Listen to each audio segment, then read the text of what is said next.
नमस्कार दोस्तों, आप सभी का स्वागत है आपके अपने channel Ayurveda for you by doctor Vivek Tripathi में, जहां आपको मिलती हैं आयुर्वेद के विषय में जानकारियां। मैं doctor Vivek Tripathi BAMS DAV university Indore से। दोस्तों, हाल ही में डेली मेल में प्रकाशित एक स्टडी में पाया गया है कि कोरोना वायरस से होने वाली मौतों में 99% मौतें उन लोगों की हुई हैं जिनमें विटामिन डी की कमी पाई गई है। इसी तरह इंडोनेशिया में रिसर्च कर पाया गया है कि 98.9% संक्रमित मरीजों में विटामिन डी की कमी थी।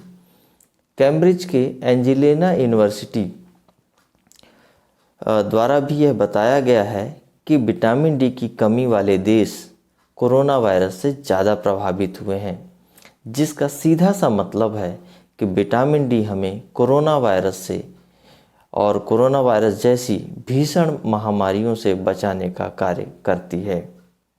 तो आज हम इसी विषय पर अर्थात विटामिन डी के विषय पर बात करेंगे, जिसमें हम विटामिन डी के कार्य, विटामिन डी की कमी के कारण, लक्षण, विटामिन डी के स्रोत और मात्रा के विषय में बात करेंगे। तो चलिए शुरू करते हैं। सर्वे भवन्तु सुखिनः, सर्वे सन्तु निरामयाः, सर्वे भद्राणि पश्यन्तु, मा कश्चित् दुःखभाग् भवेत्।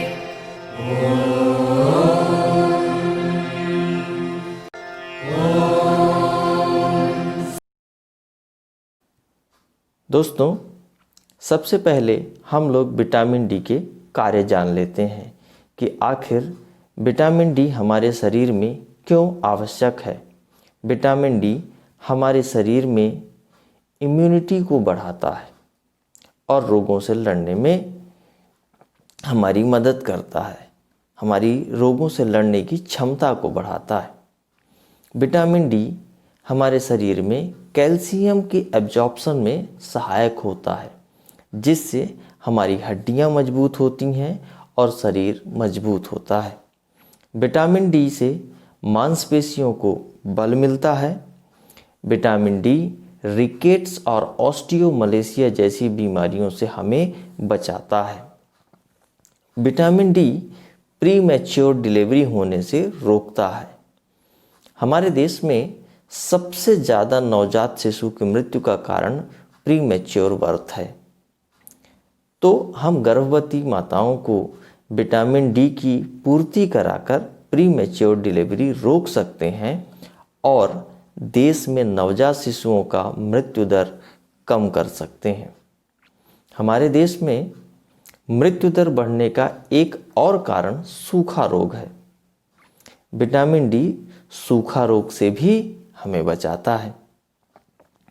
माताओं में स्तन्य अर्थात बच्चों के लिए दूध की पूर्ति करने में भी सहायक होता है। कैंसर एवं क्षय रोग से भी विटामिन डी बचाने में हमारी मदद करता है। विटामिन डी के इन सभी कार्यों को जानने के बाद आप समझ सकते हैं कि विटामिन डी हमारे लिए कितना आवश्यक है। यदि विटामिन डी की हमारे शरीर में कमी हो जाए तो हमें कुछ लक्षणों के माध्यम से इसकी जानकारी प्राप्त हो जाती है और हमें पता चल जाता है कि शायद हमें विटामिन डी की कमी है। वो लक्षण क्या है?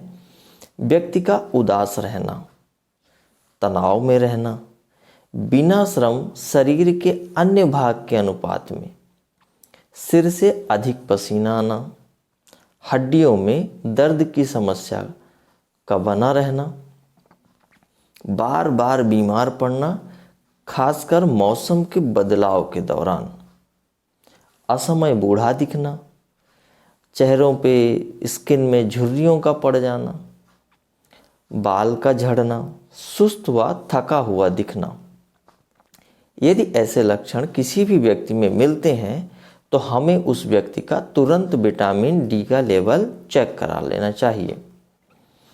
यदि विटामिन डी का लेवल 12 नैनोग्राम पर ml से कम है तो हमें समझना चाहिए कि उस व्यक्ति को विटामिन डी की अति कमी है। यदि 12 से 20 नैनोग्राम पर ml है तो उस व्यक्ति को कमी है। यदि 20 से 50 नैनोग्राम पर ml है तो यह सामान्य मात्रा है, अर्थात उस व्यक्ति को विटामिन डी पर्याप्त है। और यदि 50 नैनोग्राम पर ml से अधिक आता है विटामिन डी का लेवल तो यह विटामिन डी की अधिकता बताता है। विटामिन डी की कमी हमारे शरीर में क्यों होती है या विटामिन डी की कमी का कारण क्या है, ये जानते हैं। घर से धूप में बाहर ना निकलना। हमने देखा होगा कि अक्सर लोग होते हैं जिन्हें हमेशा घर के अंदर धूप में निकलेंगे सनबर्न हो जाएगा और लाइक दैट काले पड़ जाएंगे, इस तरह की थिंकिंग रखते हैं और वो धूप में बाहर नहीं निकलते हैं। तो ऐसे लोग, त्वचा को हमेशा कपड़े से ढक कर रखने वाले लोग, ज़्यादा शक्कर का उपयोग करने वाले लोग, जंक फूड कोल्ड ड्रिंक का सेवन करने वाले, कैफीन का अत्यधिक सेवन करने वाले जो लोग होते हैं, इनमें विटामिन डी की कमी पाई जाती है। विटामिन डी की कमी होने पर हमें उसकी पूर्ति के लिए क्या करना चाहिए, अथवा विटामिन डी के कौन से स्रोत हैं जो हमें विटामिन डी की कमी का पूर्ति कराने में मददगार होंगे। तो सूर्य का प्रकाश विटामिन डी का सबसे अच्छा स्रोत है, सबसे अच्छा स्रोत। इसके लिए हमें 20 से 30 मिनट सुबह 9 से 12 के बीच सूर्य के प्रकाश में रहना है।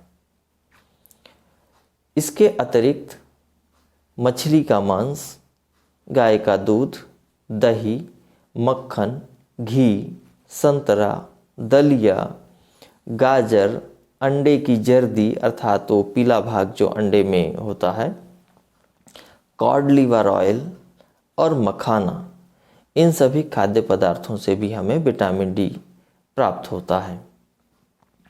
इसके साथ ही विटामिन डी के सप्लीमेंट के रूप में टैबलेट और इंजेक्शन भी उपलब्ध हैं विटामिन डी के, परंतु इसका सेवन बिना किसी चिकित्सक की सलाह के नहीं करना चाहिए। क्यों?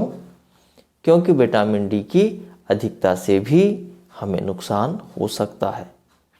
विटामिन डी की अधिकता से शरीर के विभिन्न अंगों में पथरी का होना, बीपी एवं कोलेस्ट्रॉल का शरीर में बढ़ सकता है, चक्कर आना, सिर दर्द होना, कमजोरी का लगना, पेट खराब होना या दस्त लगना, ये सारे लक्षण या नुकसान हमें विटामिन डी की अधिकता से हो सकते हैं। अतः विटामिन डी की मात्रा का विशेष ध्यान रखना चाहिए।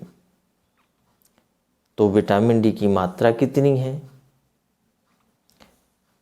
इसका भी जवाब ले लेते हैं। विटामिन डी की सामान्य मात्रा है 400 से 800 इंटरनेशनल यूनिट अथवा 10 से 20 माइक्रोग्राम प्रतिदिन। अधिक जानकारी के लिए अपने चिकित्सक से संपर्क करें। यदि आपको और सप्लीमेंट लेने हैं या मात्रा आप नहीं डिसाइड कर पा रहे हैं तो इसके लिए आप अपने चिकित्सक से संपर्क कर सकते हैं, उनसे बात कर सकते हैं। तो यह थी विटामिन डी से संबंधित जानकारियाँ। यदि आपको पसंद आई हो तो वीडियो को लाइक करें और अपने दोस्तों के बीच में इसे अधिक से अधिक शेयर करें। यदि चैनल में आप नए हैं तो चैनल को सब्सक्राइब कर लें, साथ ही बेल आइकॉन को प्रेस कर दें, जिससे आपको अगली वीडियो की जानकारी समय पर प्राप्त हो सके। यदि आपके पास कोई सुझाव हो या सवाल हो तो कमेंट करके हमें अवश्य बताएं। तो चलिए आज के लिए बस इतना ही। अगले हफ्ते मिलते हैं फिर एक नए विषय के साथ। तब तक के लिए नमस्कार।